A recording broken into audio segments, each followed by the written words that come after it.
But yeah, Seven Agonies, yes, the second album of us, first second full length. Yeah, good fun album. And yes, this is going to be probably, I think, one of the lengthier podcasts. It's a bit longer, the record, isn't it? Yeah, it's longer as a whole, yes. Fewer tracks, but it's a longer album, though. Longer songs. Yes. Our longest song is on here. Yes, it is indeed. We're going to break that down for you today. We'll break down, again, some of the history behind it.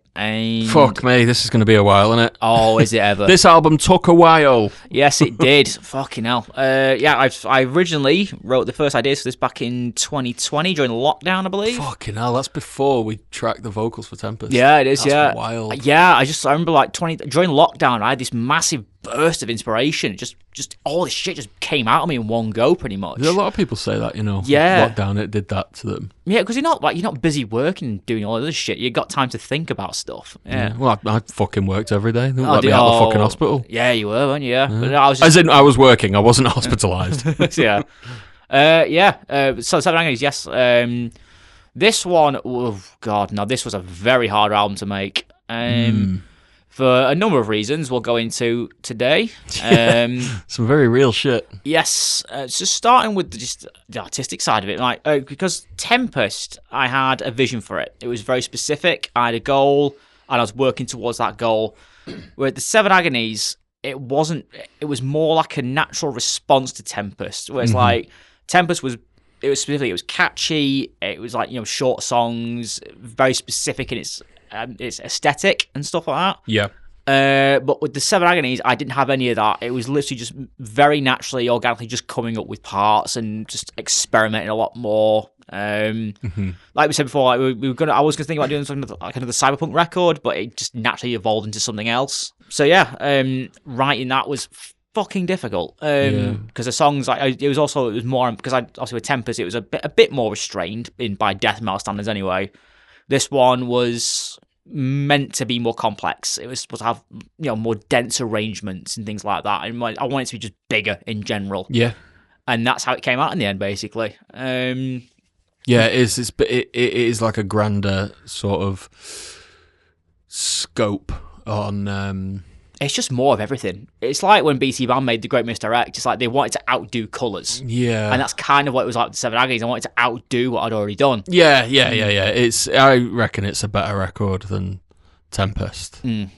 I would say so. But I mean, it's not for me to say. But I mean, personally, yeah, I would say it's... Yeah, I think it's better as well. It's just, as you progress, you get better at doing shit. And yeah. Hone that craft, baby. Yeah, and unlike the last couple of records, I outsourced the production and the mixing to Jan in Germany. This time around, it was all self-produced, mixed it myself, and teaching myself how to do that shit, which was fucking difficult as well. And the most important thing is it's an actual real drummer this time. Yes, it's a live drummer. We didn't really talk about the... program drums before, but it's because there's not loads to say about it. Yeah. But this time around, I was very happy that. In fact, I might have even said, I think earlier on, of we really need to do something.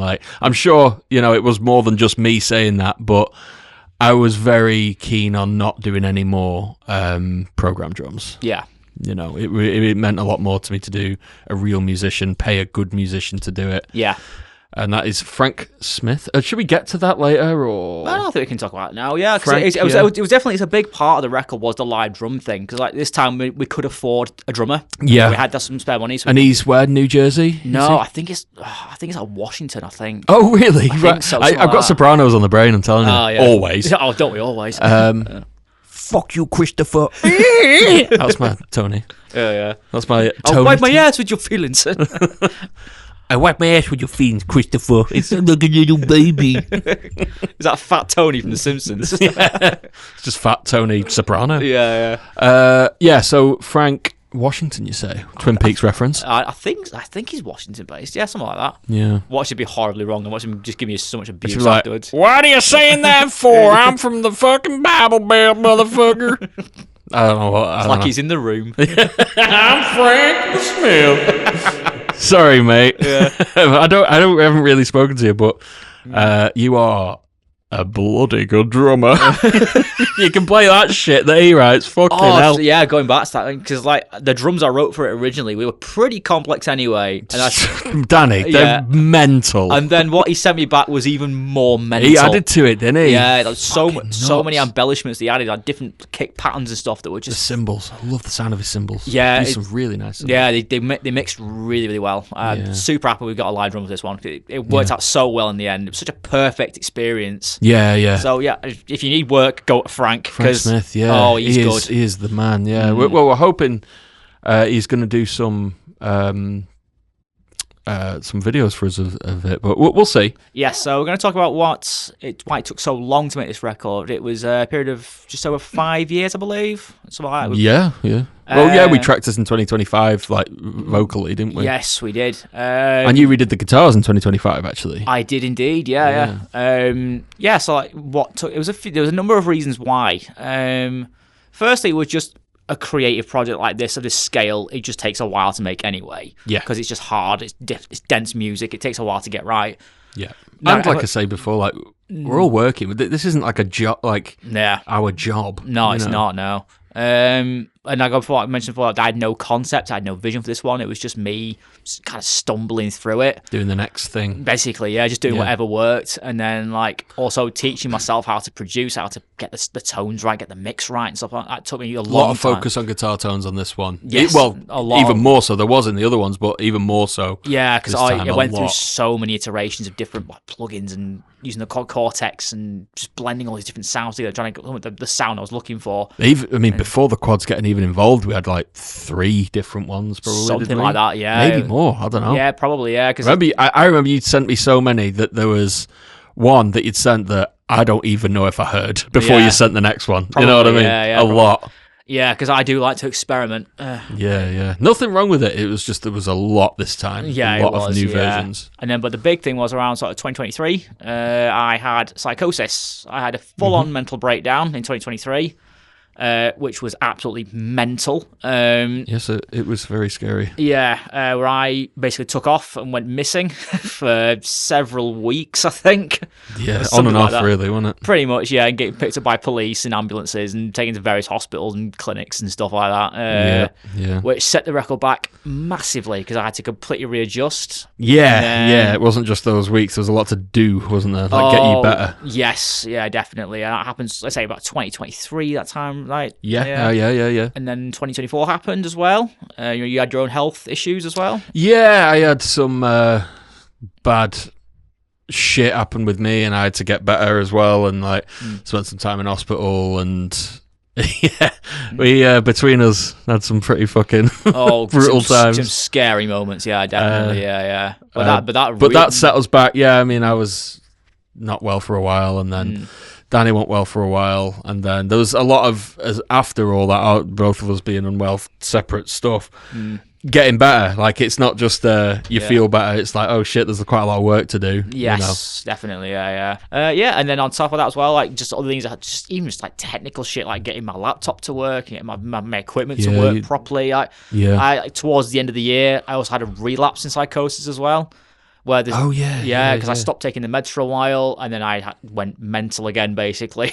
I remember you sending me. I remember being like, you'd redone the guitars again. Yeah. For something, and I was like, like, why has he sent me this again? Yeah. And then I remember talking to you. We were at the cinema, and I remember talking to you, and you were like, oh yeah, I'm like, I'm pretty manic at the moment. Yeah. And I was like, oh right, that's it. Like he's just sent it again, and like, I mean, to be fair, they sounded sick, so it wasn't like a negative thing. No. But you were like, kind of just kept redoing it. Yes. I got into that fucking hamster wheel of perfectionism. I got it very, very badly.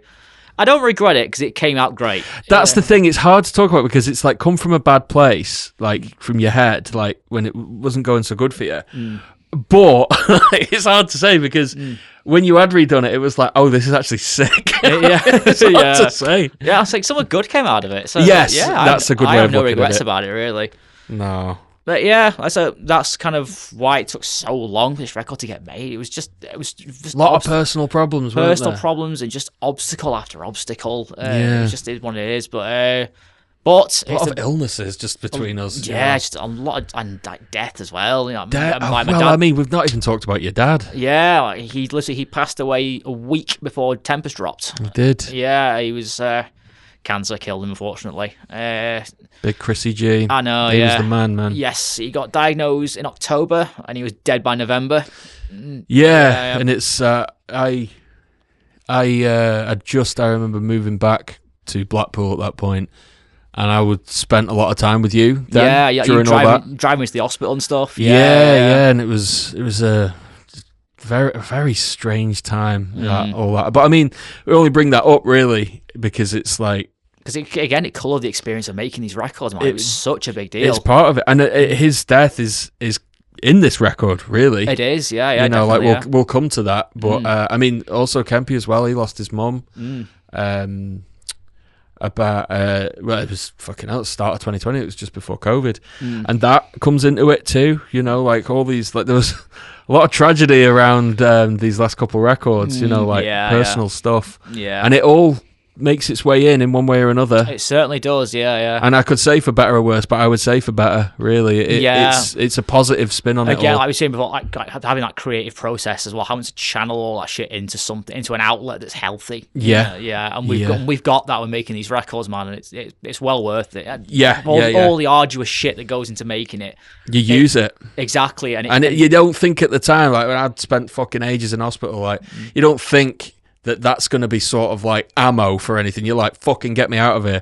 But then when it's all sorted, and like you'd be the same with, I mean, you were in hospital for a bit, and then like with losing your dad and all that stuff, like you're not thinking ever, are you, at the time of like, oh, what would this be, you know, like, and it's like if you can have any fucking positive spin on these tragedies that happen to us, like, why wouldn't you? You know, yeah, why not channel it into art? You know, exactly, yeah, and we've fucking did, I can tell you that. Oh yes.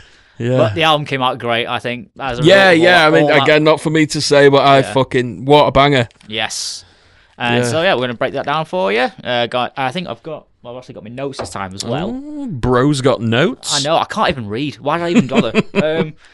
I've got a bit of background. Should we start with influences, I think, because there's quite a few for this record. Influences? Oh, yeah.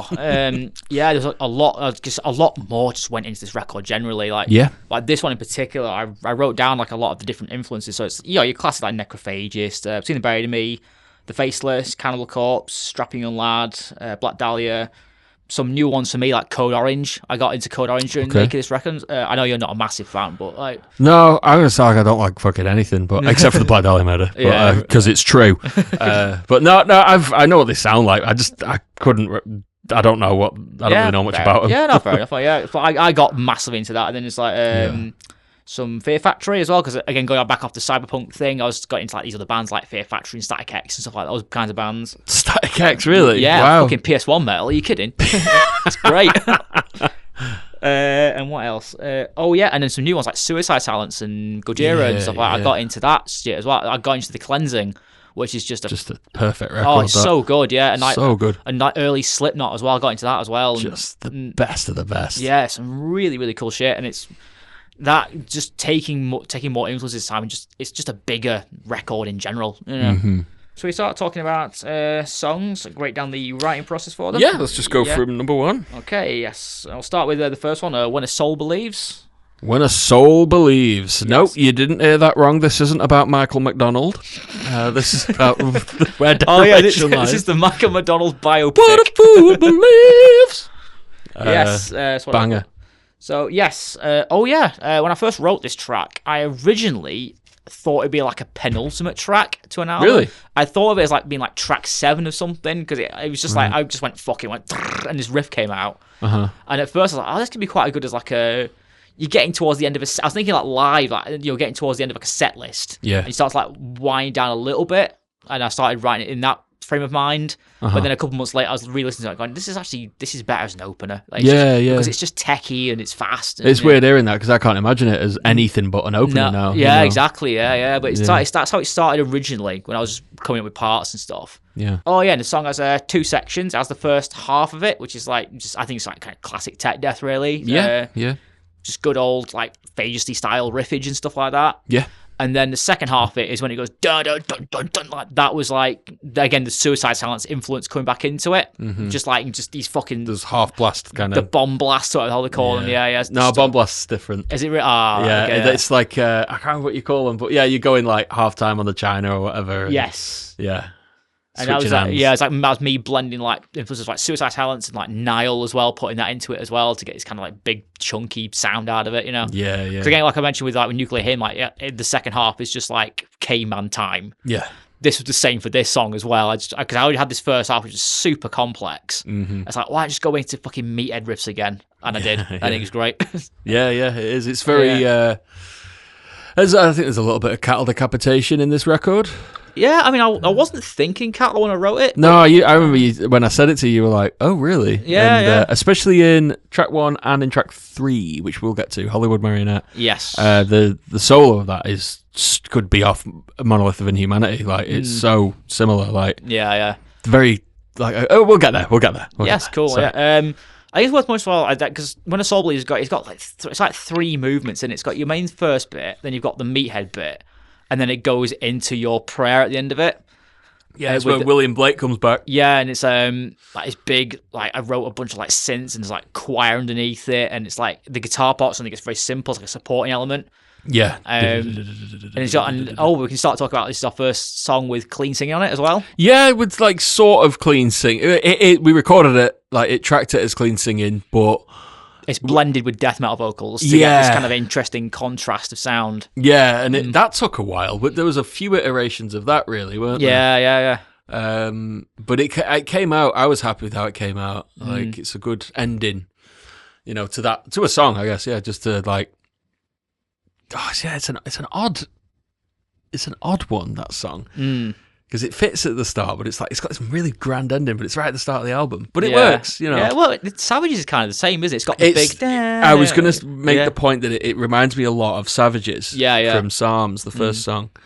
It's got like sections like that, like it's compartmentalized. I don't know if that's the right word for it, but it's split up into these little bits exactly the same way, which is interesting. Yeah, like it makes for a grand opening. It's like a good thesis statement for the whole album as well. Yeah, just a way to get it straight in as well. There's no like synth build up. There's no piano. It's just straight into. It's like yeah. Which is something again I try to do with records. I'm trying to avoid filler. Yeah, you just want to get straight to the death metal because that's what people want to hear. Definitely, last couple records I would say is. Well, no, yeah, all our stuff. Fuck it. You don't count the first one that was just me and you did. Oh yeah. But yeah, all our records has kind of got. They are stripped down, I would say. It's why they're quite short, or perceived to be quite short. Yeah. But the thing is, they're so relentlessly paced, it doesn't feel short. No. Oh, how long's this album?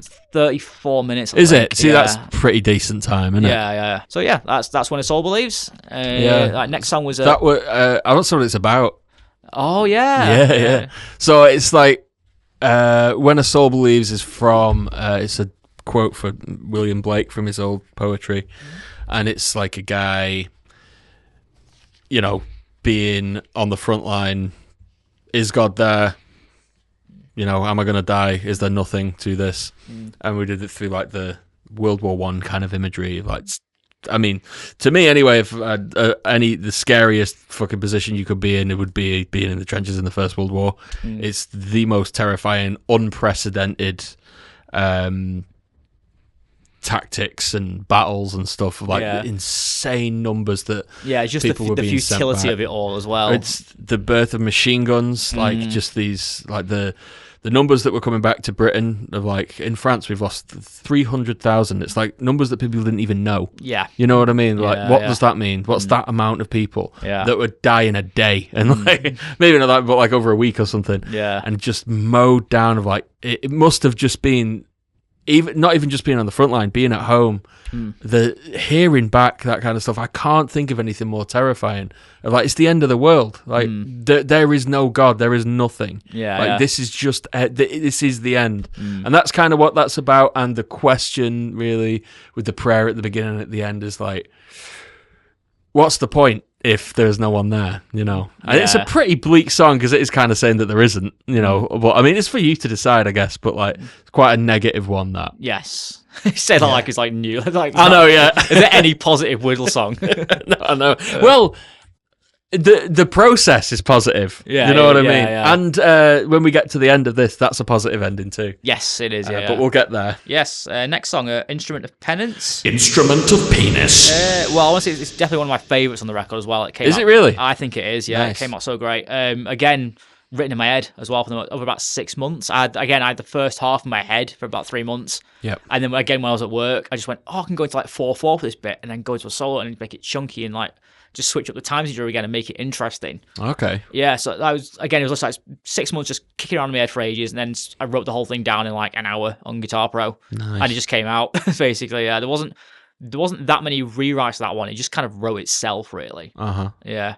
And it's also got the hardest fucking solo ever at the end. Yeah, it is hard. Oh my god, why I wrote that. And then you redid it. I know. It came out better though. I love the second version of that you did. Yeah, with the, only very slightly different. Yeah, just the I changed the ending I had some wacky vibrato at the end. Yeah, of it. just some fucking Brandon Ellis shit. And I know, yeah, Yngwie stuff, but it works though. It's really subtle. Yeah, I was really happy. I re-recorded that shit because it sounds so much better afterwards. Yeah, it's good. But yeah, so, not much to say on the music side of it because it kind of wrote itself really. Yeah. It's very complex as well. Like the main riff, down, it's just fucking moves, you know. It's tough, that. Yeah, it is. It's a tough fucking song, that. Tough fucking album. I forgot to say as well, the overall theme of this is really faith, but I would say faith.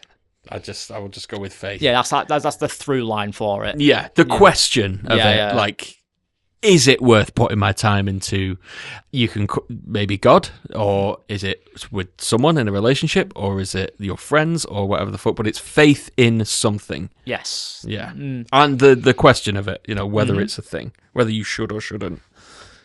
But ultimately, it ends up being a positive album. But this song is about diphenhydramine abuse. Yeah, so all you fans of Benadryl out there. Yeah, you want a DPH. So this kind of sucks. I'm going to mention the word Reddit, but I went on a bit of a deep dive on the DPH subreddit. I did as well when you told me about it. I was fucking hell. Yeah. A lot of dead people on there. Like a lot of last posts kind of thing. And I got really fascinated with it. Like, the most interesting thing, I mean, it's funny because we talk about the last record addiction and like my own addictions and stuff. I've never quite got hooked on diphenhydramine.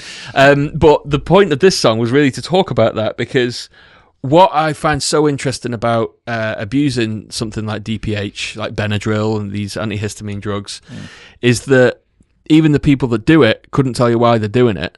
Heroin, it feels nice. Yeah. Pretty easy. Alcohol, it feels nice. Makes you think differently. Yeah. DPH, you feel like shit and you don't really remember it. And you fucking die.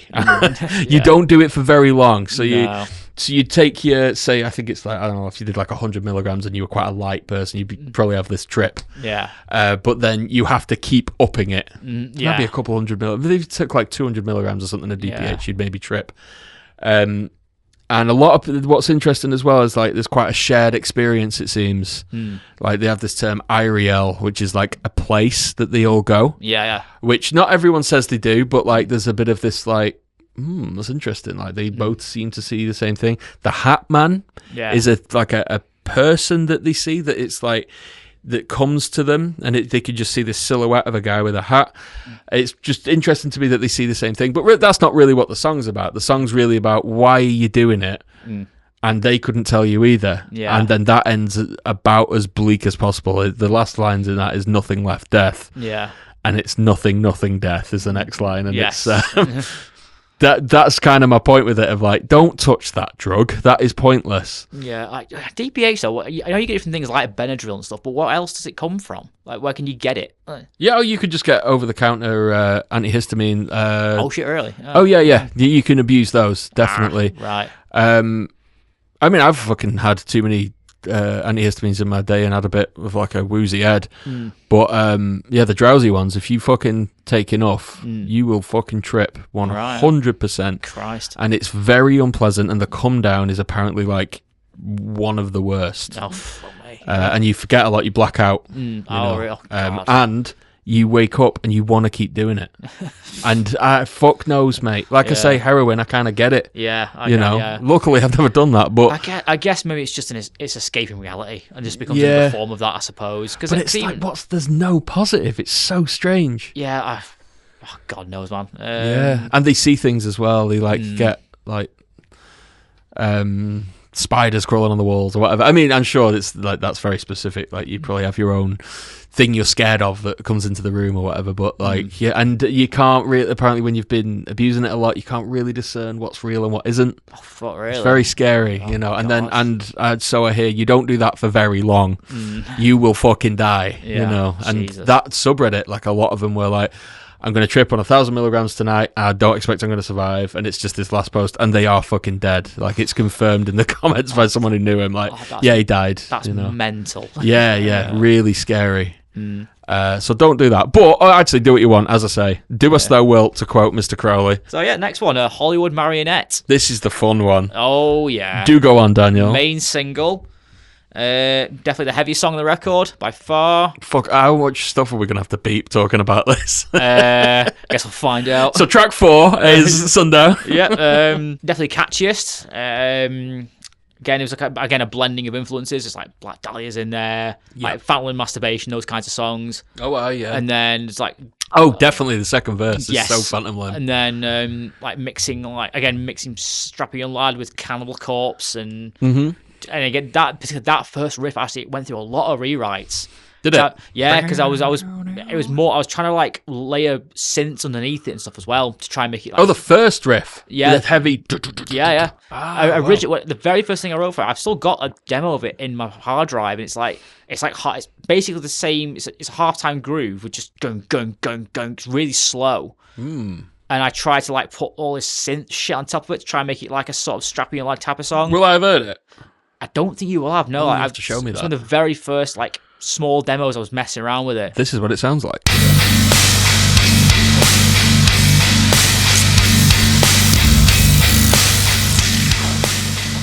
But then it quickly sort of morphed into. I stripped back all the synths because I'm like, this isn't working. And then I just sped it up.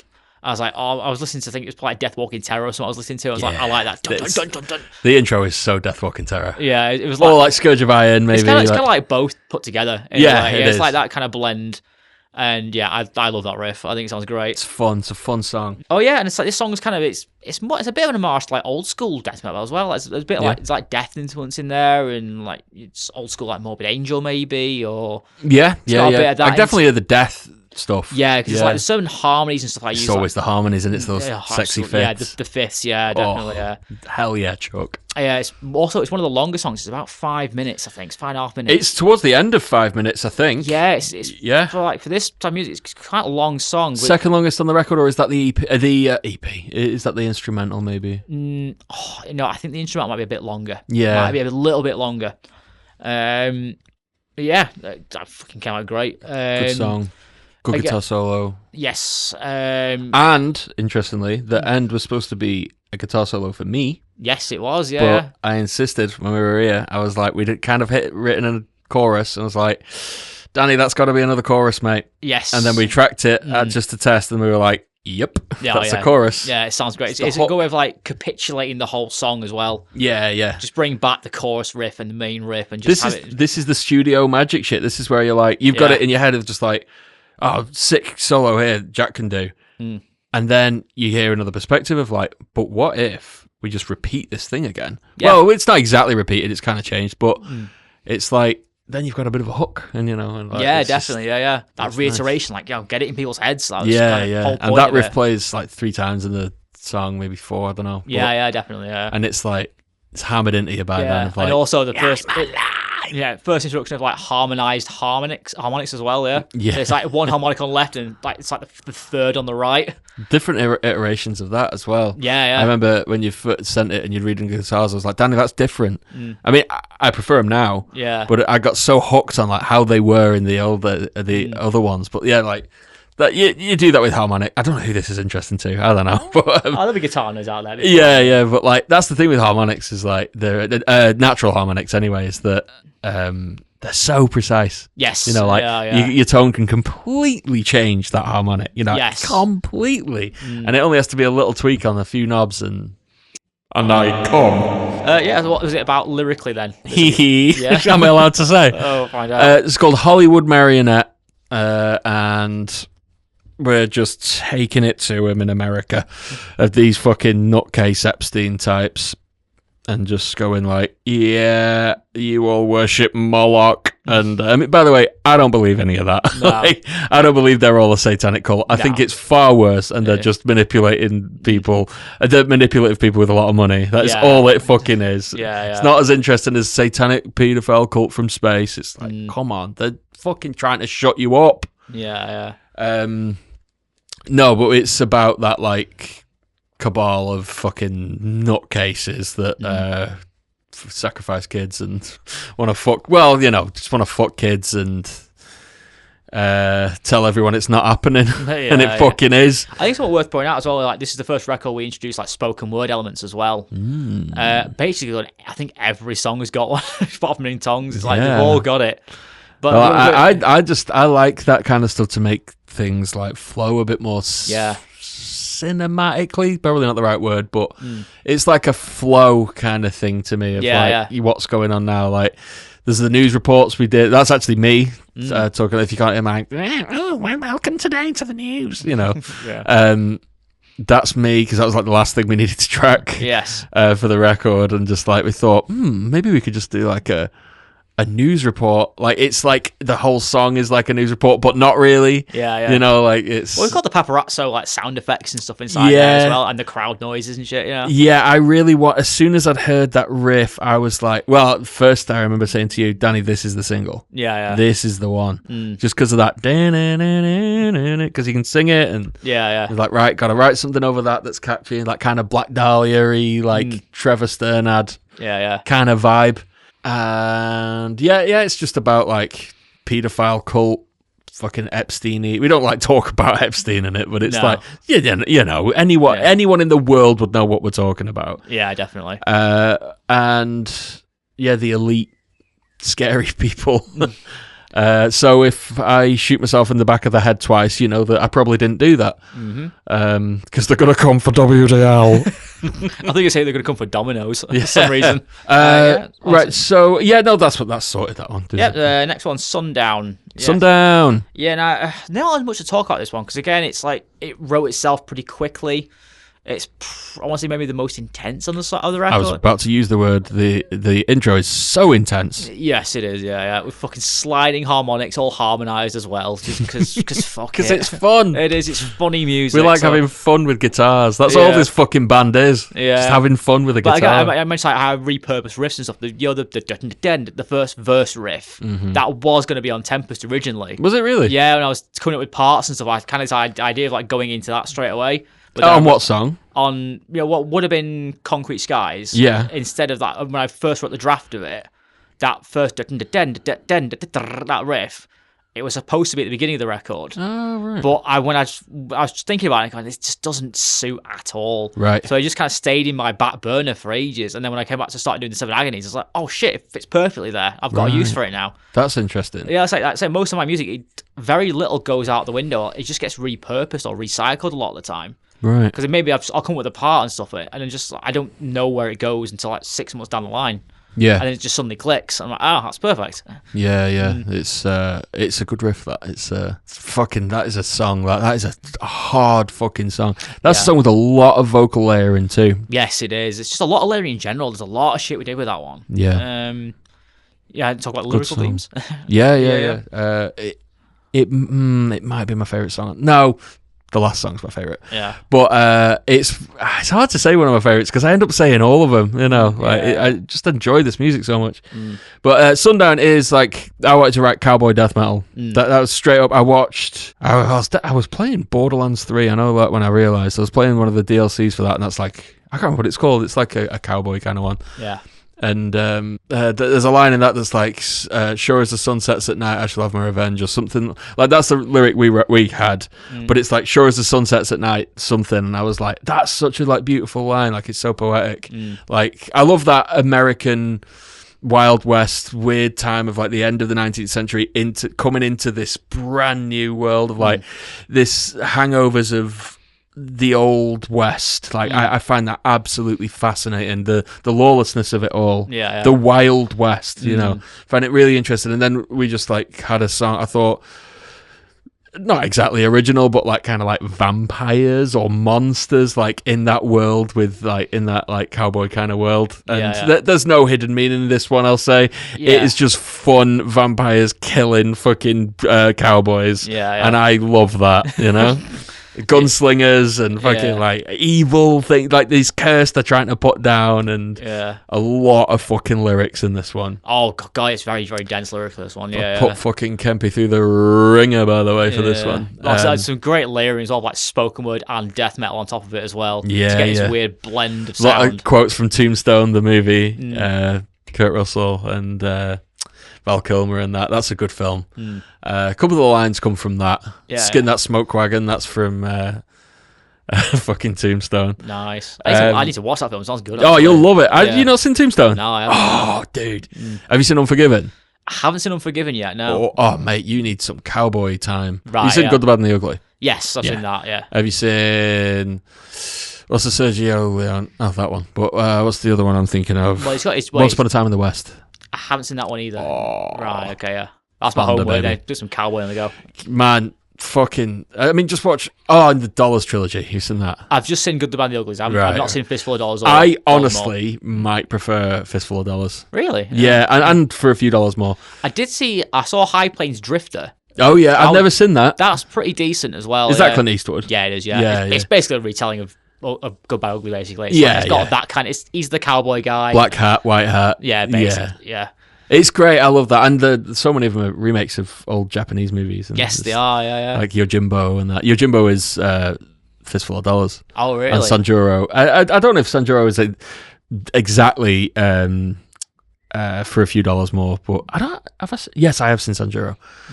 It's more of a comedy anyway. It's weird, but yeah, those old Kurosawa movies becoming Wild West films. Oh, yeah. That's so interesting. Anyway, fucking do a podcast about that. Oh, definitely, yeah. But yeah, I love all that Wild West imagery and like the violence of it all and the lawlessness, and it really lends itself to death metal.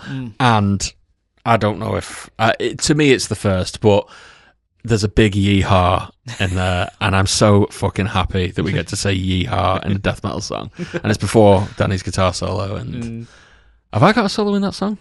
Yeah, you do, yeah. Yeah, because you did the harmonised... Oh, the Doom. So that's a bit of a reference to Doom. This old fucking Doom music. And I was just like, in this room, just vibing on it, like, got the vibe going and like, you know. And it's funny with the guitar solos this time, when you came around to track my guitar solos, I had them all prepared, didn't I? Yes. Yeah. And I would just thought, like, I'll run and by him, see what he thinks, see what's changed. And though he didn't have any notes, and I was like, okay, we'll just track him. Yep. And we did them in one night, didn't we? Basically, yeah. And I think I finished work and just came straight here, and then we just got on with it. Yeah. It was good. It was a good night. I think we did a couple vocal things as well. We might have done, yeah. Kempy was here. I think we were kind of like in between doing vocals anyway. We had to, again, between work schedules and shit. Yeah, trying to get 3 people in a room together. Yeah. Nightmare. So yeah, the vocals. I mean, just going to the vocals a minute. Like, I think that period took a couple of weeks to get it all done. Yeah. Well, it was like Tempest. We did it all in 1 week. We just crammed it. I would much rather have done it how we did it this time. Yes, definitely. So much better. Yeah. It was more than a few weeks, you know. I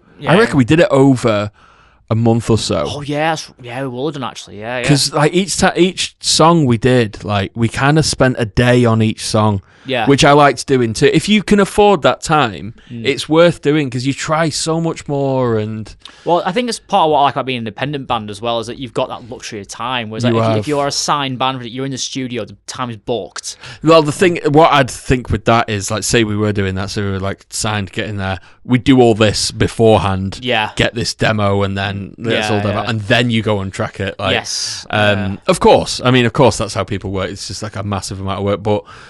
You know, we're doing this just on our own with our own shit, paying for it ourselves. And... Yeah, but like the luxury of that is we can do what we want as well. Yeah. I mean, I wouldn't be averse to being signed if it was a good deal. I'd only be interested in that if we were fucking playing this live, which we've never done. Right, yeah. And to me, I'll let you into it. I think this is live music. Yeah. It's written to be played to people, But, Yeah, well, I don't know. Maybe, hopefully one day we'll do it. Say soon. Hey, Frank, hit us up for drums. Frank, just come over. Or we'll come to America. Yeah. So that's Sundown. Should we go on to In Tongs?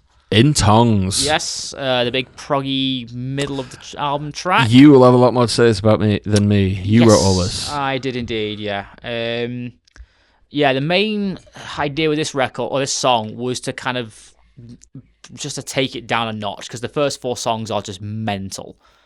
And then this, I had this like. I think you can tell that when it starts. It starts with like kind of like very cynicy, like. It's a little break. Yes. It's a little chill with a really nice clean guitar tone as well. I love that tone. Yeah, it sounded great. Yeah, but I had this little guitar chord, the main intro bit. I had that kicking around my head for a little bit anyway from a while back. Actually, I think I tried to write it for someone else or something. Yeah. I just repurposed it. And then harmonised the clean guitar on top of that as well. Yeah, I learned the harmony. Yeah. It's really nice. Yes. And then this one, I wanted to do a lot of genre hopping as well, because it's goes from like clean ambient stuff into 5/4 prog. Yeah, it's quite a Dream Theater-y riff. Very Dream Theater, yeah. It's a lot. It's like, I always say it's like Dream Theater meets Hate Eternal. It's got that. Hell yeah! It's that I'm here for it. Kind of blend of that sort of thing. Yeah, I know what you mean. Yeah, and the first half's kind of like, it's in that 12/8/6/4 time. A lot of repeated melodies and stuff like that. It's like it's got this grand epic kind of sound to it. And again, especially with the synths and stuff, like doing handling all the main melodies and stuff. Yeah. And I remember like that main melody in the I wrote that in I was in some like fucking caffeine frenzy, basically. Really? Wrote it all in like an afternoon. I was fucking wired. And I just wrote the shit. I felt like awful afterwards, but it's like, the riff was good. So I'm like, pay for it, but fuck it. Oh, it was great. Yeah, it turned out great. Nice. And one of my solos is one of my favorites as well. That one. Yeah. Oh, yeah. That is definitely, that's a highlight of the record for me. That I love that solo. Love that. Yeah, it came out so great. And then from there, it goes back into 4/4 into like fucking dance music, basically. It's very Mortal Kombat. Yeah, it's got that kind of vibe to it. Yeah. Again, it's like it's a lot of blending of like just different samples and libraries that I had. Yeah. The guitar part ridiculously simple. It's just like it is. Yeah. I noticed that learning it. That the rhythm is. If you want to learn a Where Deprivation Lies song and you're not too confident with like the really fast stuff, learn this instrumental. It'll break you in, because it's still fucking hard, but it's not as difficult as the other ones. It's not a million notes. But it gets you into Danny Greenwood's mindset of where you'll be, if you're trying to learn this stuff, as I do, you'll be cursing his fucking family line, because it's the most difficult shit in the world. But ultimately, when you're playing it, you're like, oh yeah, that's why he did it. It fucking rocks. Exactly. But if you were to do stuff like that, you did want to learn it, I would say learn In Tongs. It's really fun to play. It is, and it's got a clever little riff. It captures a lot of what the Whittle ethos is. It's very heavy. It's got hooks in it, stick in your mind. Yeah. Liam's on this track, right? Yeah, Liam, from Shrike. From Shrike. He did a solo at the very end, which turned out sick. Yeah. When he first sent me it, I really wasn't sure about it. I was a bit like, oh, I loved it. Yeah, you first loved it. When I first heard it, I was a bit like going, oh, I'm not too sure about this just yet. Really? Yeah. Wow. It took me a couple of listens to get into it, and I was like, oh, no, this is actually great. I think he's like Wes Hauck. He's fucking. Yeah, because he and Hauck have that dime bag thing. Yes. You know, like the fucking like mental accidentals and stuff. Yeah, like definitely. A lot of those like that's what chromatics. That's what threw me at first. I was like, it's so good. Yeah, it's I great. love that. Yeah. Sorry to suck your dick, Liam, but I really like that solo. Really like it. And initially, I was going to do a solo there. Yeah, you were. Yeah, and I was invited to do a solo on Shrike's second EP. I can't remember the song. What song's that I do the solo on? Was it the Riverbank or something like that? No, it's the long one. Oh, Father Time. Oh, Father Time. Yeah. Oh, Father Ted is the one I do the solo on. Yeah. But anyway, he listened to that record, by the way. It's fucking well good. Because jokes say we fucking hate Shrek, but I fucking love those guys. Yeah. And we were both in the band at some point. But, but yeah, that Oh Father Time's a fucking banger, and he said, do I want to do a solo? And that's why I did that. And then around that time, I remember being like, I should really fucking invite him to do a guitar solo on our record. And at the time, that was the one that I was like a bit like, I don't know what I'm going to do with this. Maybe it'd be cool to outsource this to Liam, you know? Yeah. And I'm really glad we did, because it just gives it like, we're all really different guitar players. We all love our death metal, but we all sound completely differently. Yeah, that's something I quite like about the record as well. Like, even though it's like the same amp tone for all the solos, our different guitars sound different as well. Yeah, we sound so different shredding together, you know what I mean? Yeah. And that's what makes it so fucking interesting. You don't want the same fucking guy playing solos everywhere. Yeah. But like even because it's me and you doing the solos normally, and like, but it's nice to have this. Although we had Bailey as well, and you can definitely tell that's neither me or you playing guitar, you know. All the layers in that solo. I wish we'd spoken about that a bit more actually, but I love that guitar solo that Bailey did for Valkyrie. But yeah, with Liam, really, really, like, you hadn't really heard a guitar solo like that in WDL before. No, not at all. Yeah, really interesting. Like I say, very. You might not agree, but I think it's very dime baggy. You know, it's like, shreddy dime bag. Yeah, like the use of, like, say, chromatics and and accidentals. The way it leads into new phrases and stuff. Yeah, it came out really great. Yeah. Again, Wes Hauk. It's straight up Hauk, but Hauk is pure dime bag, isn't he? Yes, he is. Yeah, definitely. Yeah. But yeah, that's in tongues. It's a banger. And like it's called in tongues as a kind of joke. It's like there's no lyrics in this. Yes, you know? yeah. And it's just in tongues again with the Catholic imagery, like speaking in tongues, demons, whatever the fuck. And by the way, the Seven Agonies. By the way, we should talk about that. Is like a little bit of a reference to the crucifixion of Christ. That like there's a term, the Stations of the Cross, the 12 different things, like when Jesus falls and when he's picked up by people, you know, all that stuff. They're also referred to sometimes as the 12 Agonies. Oh, okay. I'd never heard this before. Yeah. But I was like, that's really interesting. And then I was like, 7 songs. I like the number 7 anyway. It's like, there's a lot of things in life. 7 is the holy number, you know. Yeah. And I thought these 7 Agonies rather than the 12 Agonies. And then we kind of bring that in of like each song is like there's an agonal part to each song, you know, as it's death metal, of course, but like there's some kind of suffering one way or the other, you know. That's just another little Catholic imagery we put in there. So that's why that's called in tongues, just kind of a joke, you know. It's not really deep. No, yeah. So yeah, on to Gemini, good song, which became one of my favourites as well. Yeah, it's funny, isn't it? It's a funny song, Gemini. Oh Jesus. Because I remember, like, very clearly I had to rewrite the first half of that song, because when I first sent you the demo and he was like, this is just obscure, mate, just rewrite it. Did I really? Yeah, pretty much. Fair enough. Yeah, and you're right. I mean, like, it came on much better in the end, but it's like the very, very first demo, it was very different sounding. Was it? I'd like to hear that again. I've probably deleted it. Oh yeah, you will. Probably. Classic Danny. I know, yeah. But yeah, so I rewrote. I did that kind of half crunchy tone, guitar tone thing. Yeah, really nice. Low gain. Something I really like using. It's good, and I don't feel we've really done it before. No, we haven't really. No, it's something I've got into a lot doing this record, like that kind of shit. What I would like to say while we're talking about the start of that song is that so you've had this sort of little moment of respite with In Tongues. Yeah. It's like, even though it's like quite an intense song, it's like you're calmed down a bit from the intro. The first 4 songs have just been fucking battering you over the head. And then it kind of calms you down a bit more instrumental, bit more space in between the bass drum and the snare. You know what I mean? Like, calms you down. And then that song like ends again In Tongues on like a clean section, like just very slightly. Yeah. And then this raspiness of this tone of like a semi-clean coming in, it's like, we're going back somewhere. Yeah. And then it's what I mean about the flow of albums. It's like, it's very intentional, isn't it? Yeah, it is. You know, like this absolutely. I remember talking to you about this not even that long ago, and then you saying like, "Yep, did that on purpose." It's like this. You are gonna come back to Hell World. Yeah, you know. Mm-hmm. And also, something worth pointing out as well. Even though we play in D standard, this is the only Whittle song in D. Is it? Yeah, if you think about it, yeah. Well, you always do it in fucking E flat, don't you? Like a lot of your riffs are E flat. Yeah, there's a lot of E flat, yeah, a lot of C minor. Yeah. A lot of that. I don't know, for whatever reason, I end up transposing these riffs. It sounds great in these different keys and shit. But this one's actually in the key of D. Is it really? Yeah, right? it is. Yeah, I've not learned this one. Well, at least the first half of it is anyway. Then when it goes, that's like A sharp or something, I think. Right. Yeah. Oh fuck me, this was hard to track. Yeah. That fucking riff was so hard to record.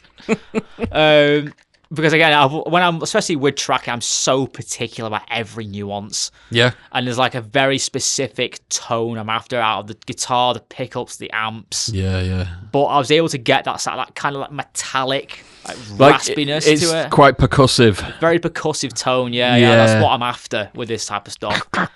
It's the way you palm mute so specifically, and like the way the amp is dialing. It's like, but that's exactly what I want out of the record, and I'm well chuffed with it. Yeah, it's nice. It's I remember the tones at the first draft being like, what the fuck is this? In a good way. I fucking loved them. And then when you changed it again, I was like, don't like this. And then I came around to it of like, oh my God, it's 10 times better. And I did a few comparisons on my own of like putting them next to each other and like, shit, he is right. This is well better. Yeah.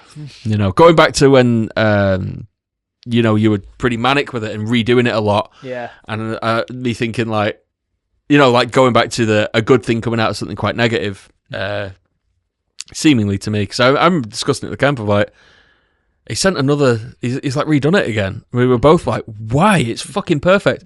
But when I did the comparison, I was like, no, this is better. Yeah. This is so much better. There's a lot of effort. Yeah, it was just like I swapped out guitars for it because the very first time. What was it you had? Was it the Music Man you used? The very first drafts, I recorded it with my dad's old Blue Music Man. Yeah. And then I switched back to the PRS. Yeah. Which I also use for Psalms as well. Did you really? Yeah, I did, yeah. Interesting. Just for some reason, that combination of that wood, the mahogany, the neck through build, the Seymour Duncans that are in it, that guitar just sounds You've still got that PRS, haven't you? Yeah, I've still got it, yeah. Oh, yeah, I played it the other day, didn't I? Yeah, that PRS is so sick. It's so nice. I really need a 24 custom. Yes, you do. They're so fucking nice.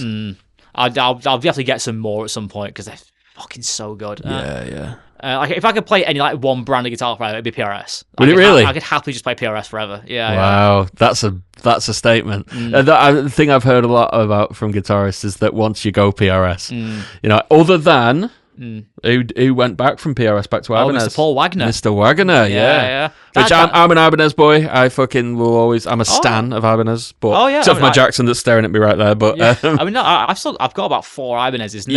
Danny does love his Ibanezes. They're fantastic guitars, but like there's something about the build of a PRS. It's so classy. Yeah, I know. Sexy guitars. Like, those 24 customs, they're so beautiful. They are. Yeah, I've never seen a bad one. No, I've never played a bad one either. No, the SEs are fucking great too. Yeah, oh god, are they ever? I just play the SEs and they're great. Like I remember, like years ago, I had the fucking Mike Lagerfeld 24. Yeah, I remember that with the O on it. Yes, that was. I don't even know why I got rid of that because it was a fantastic guitar as well. Yeah.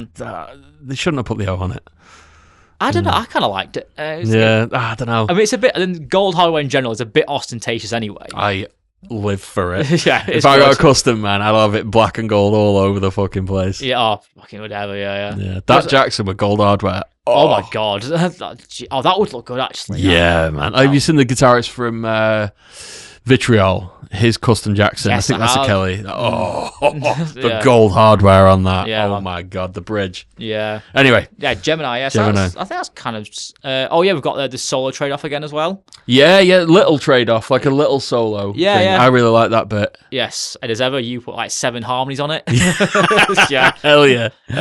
Well, that's your thing. It's like, yeah, we'll just do that. Love harmonizing. Sounds great. That's another thing when I said about like in the previous episodes, like how much we laugh. Like a lot of it is when we're like tracking solos, and I'm like, what about this? And we're just like, we know it's the right one when we're pissing ourselves laughing. Like, do that, fuck it, you know. Oh, fucking too right. Yeah, that's one of the best bits of making a record, isn't it? It's like when you just like spitballing ideas and shit. So much fun, and then you're just like there's moments in our old stuff of like when we were tracking Tempest of like in the studio footage of like you get to actually see that a few times when we're both like looking at each other like kind of smiling like okay, we'll do that, let's track that properly now, you know. Like, I fucking live for that. That is my favorite stuff in music. Yeah, hell yeah. So like it's called Gemini, so it's so this one's really about so I read Clive Barker's book Mr. Be Gone. Fucking strong recommendment. If you like horror, just read everything Clive Barker's ever done. Read the Books of Blood. They are fucking so good. But you know, Hellbound Heart, all the classic stuff. Yeah. But Mr. Be Gone, which was from not even that long ago, like less than 20 years ago. That's how old I am. That it's like 20 years ago is not that long ago to me. You know. But Mr. Be Gone starts with the line, "Burn this book." and it's a demon called Jacobok who is speaking to you, going, I will fucking send you to hell and torture you if you do not destroy this book. And I won't say why that is happening, because it's nothing to do with the song, and I don't want to spoil it. Strong recommend on that book. It's really funny, really brutal, very Clive Barker, you know. His hell imagery, just as ever, a little bit different to it, like, because he has all these versions of hell to me, like how he does, like Leviathan is so different to the hell you get in Mr. Begone, and I don't know, it's very literal in Mr. Begone. It's interesting. Anyway, that just the start of that book made me go, oh, what about if it's someone talking to you, going, don't listen to this song? And that's kind of where that hell prayer at the beginning comes from, of like, I don't remember the lyrics, but it's just saying to you, stop it, you should not be listening to this, you know. And then it kind of goes into like a perspective thing of like a kid who's obviously just like some like weird sex obsessed creep. I can't think of who. Oh, is it Christopher Kemp? Yeah, it's about Kempy. But like being sentenced to fucking eternal torment for being just this horrible little grebe gooner who ends up going to hell and fucking gets there and realizes it's actually all right. It's like, yeah, life is just fucking all this horrible stuff, but you're gonna fucking do it forever now. And I don't know, I just wanted to talk about like hell in kind of a literal way, but through the like Clive Barker-y funny, because it's pretty funny. The lyrics are like kind of about like wanking and you know, all this like, and murder and it's a lot of fun, that song, I think. And it's called Gemini because it's like, again, with the dichotomy thing, we've got like one thing like, oh no, eternal torture, it's the worst thing ever. Eternal torture, it's the best thing ever. You know, like he kind of likes it. But that's the question of it, like, is he gonna like it, is he not? Like, it's not specifically like about a person, you know, it's just like a mentality thing. But yeah, about like evil shit. Hell, baby. And yeah, like I said, when I finished the mix for it as well, like hearing the blend of the instruments and stuff, it just, for some reason, it just works so well. It does. It's a fun song. It was my least favourite, and then it ended up being one of my favourites. Yeah, same. I love when that happens. Yeah, it's cool when that happens. Yeah. So when I first did the draft, I was like, oh, okay, it's just kind of filling out the album, I guess. Like, which you know, that's never a good thing to hear from you, especially from yourself. I know. You know? Yeah, right. And like, it's funny. I had the same opinion. Like, oh yeah, that's track 6. That one's all right. I'll write that. And then you get in the studio, and then you start adding to it and adding to it and adding to it. You put the solos on. You do the lyrics. You do the vocals, and then you're like, oh fuck, this has all come together as this fucking great song, and I love it now. You know. Yeah. So that's Gemini. Gemini. Yeah, and then on to the final one, the big epic. To the Lost. Hell yes. Longest song we've ever written. Longest song. My favourite thing you've written. Easily. Easily. Emotional song. Yeah. Very dense arrangement, definitely. There was a lot going into this song. And again, it's kind of like, a bit like in Tongues, where it moves into different sections. There's 3. Maybe more? It's pretty distinct. It's like, because you got the 7/4 intro. Yeah. And then that goes into like somber pianos and introduce that simple melody. Dry piano. Yes, that thing. Yeah. I think I might have nicked that from the X-Files. Yeah, possibly. And then it says it's one of the most intense songs we've ever done as well. Yeah. Fast as well. It's faster than you'd think. Oh, dude, there's some fast bits in that song, definitely. Yeah. But yeah, that song came out fucking great. I was so chuffed with it in the end. Like, yeah, it's musically, there's a lot of heavy death metal like we've done loads of times, and it's brilliant. It's a lot of fun to play and stuff. But then you get to the end and everything stops just for briefly, and then you go back into it, and it's this dual guitar, fucking 5/4. It's like this. Yeah, the wash of like reverb and ambience.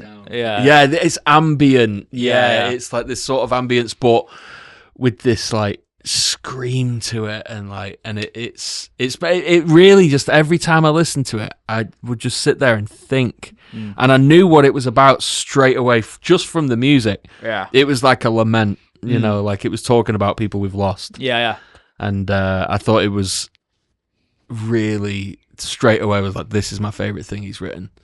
It's got this, there's a melancholy to it that starts with the piano and ends with the piano too. Yes, it does, yeah. And that last guitar solo and just, it's all, I don't know, it was a very emotional song to me. Straight away, before a single word was written, I knew it was going to be about something very serious. Yes, I'm trying to think, probably one of my favourite solos of mine as well. The last one? Not the last one, no. Because we have to trade off as well. Oh, there's another trade off here. Yeah. And then my solo, the second time it comes around, that fucking solo. Yeah, that's a good solo. Oh, yeah. I know which one you mean. I'm utter bastard to record. Aren't they fucking all? Yeah, but I've just something about the phrasing of it, what I've written with it. I was just so pleased with it. It just sits with the rhythm so nicely. Yeah, it's well written. Yeah, I do love it. And yeah, even that last solo. I mean, that was again hard to track for different reasons because it's like I had such a specific idea of the vibrato and the bends I wanted and stuff like that. Like there's like over bends and stuff like that. Goes slightly higher key and stuff. And just end with just a stupid slidey sweep at the end of it as well. It's like a nice contrast, and then you go back into like the simple, like epic guitar thing. It reintroduces that melody as well, and it ends and it's done. Yeah, that's it. That's what I like. Very about like it. that last section is very Trivium-esque, like Shogun. It's got that kind of. Oh, okay. Well, I wasn't thinking of Shogun when I wrote it, but like listening back to it, I was like, this has got that kind of vibe to it. Interesting. That's interesting. I'm gonna next time I listen to it, I'm gonna think of that. Yeah. Yeah. So, concept-wise, it's "To the Lost" is a phrase I got from I around the same time was rewatching Boardwalk Empire. Oh, okay. There's a bit with Jimmy Darmody. He's actually back from the First World War, and they're all having a drink in a bar, and he goes "To the Lost" with his mate, who's also a veteran of the First World War. Yeah. And it just stuck with me. I was like, that's a very poignant thing to say, you know. It's a great toast to that, to the lost. Yeah. They're no longer here. And then I thought, right, we'll write about that. And then I remember messaging you and Kempi, who both lost parents in the last few years. And I was like, I'm going to talk about some very serious stuff here if you're up for me doing so. And I had your dad and Kempi's mum in my mind throughout writing all of it, really, of just it being like very heavy subject matter. Even though you've got some funny death metal in there, piss-taking stuff. Of course, yeah. But that's like the funny stuff is kind of like just as a contrast of like what we're really talking about in the song. Because to me, losing someone is it's this very final thing, but it doesn't have to be like the end to you. Like they can live through you. Yeah. And I wanted to talk about like memory being the real things that they leave behind. You know, it's not the photographs of them. And then what we did with the lyrics for that was like I talked about it of like this sort of Black Mirror-y thing of like the first line is "dry your eyes," as in like you're a fucking pussy. Like I'll remake them. You find I can make this perfect facsimile of them, and you can just be happy then, can't you? And it's like, no, I don't need any of that shit. Like they're still with me. That's really what the lyrics are about. And then like as you go through the song, you start realizing that it's just like you end. I mean, the final line is "Love is pain," which I absolutely agree. Love is pain, but that's the thing. It's the trade-off. It's that you are gonna if you open yourself up to someone, you have to accept that they're gonna hurt you, intentional or not. You know, and love is pain. It is, losing someone is like, it's the worst thing ever. But, you know, there's a reason you feel like that. It's because they meant so much to you. And I just wanted to talk about that a little bit, just about loss. And I don't know, I think we did a pretty cool song about it. Yeah, we did, yeah. It means a lot to me. Yeah, like it's very transformative. Yeah. I say taking something as serious as death and losing loved one, and then but making it into this transcendent kind of art. Yeah, and as well, like it's such a universal. Everyone in the world's gone through something where they've lost someone. Yeah, and you know, it's interesting to me that like you can write these death metal albums about like. I guess not everyone's abused diphenhydramine, you know, like nor have I, but like I've like read about it. Yeah. And then like you don't have to relate to that, but this thing at the end is like this final thing where everyone can relate to it, and it's I don't know, just thought that would be quite interesting. And it's interesting to me that immediately, as soon as I heard the song, I knew what it was about. Yeah. So I wonder if subconsciously you might have been writing about it. Quite possibly, yeah. You could have been. Yes. I thought that when I was writing the lyrics. Yeah. That's why I spoke to you and Kemp going, do you mind if I write about this? When I'm writing, generally, I don't really think of it in the moment. It's more after the fact. Because you can only really look back in hindsight, really. Yeah. And it's easy to say after the fact, of course, but we couldn't ever know otherwise, unless you'd ever said. But it's like, to me, that's what really, I think you were writing something that's sort of like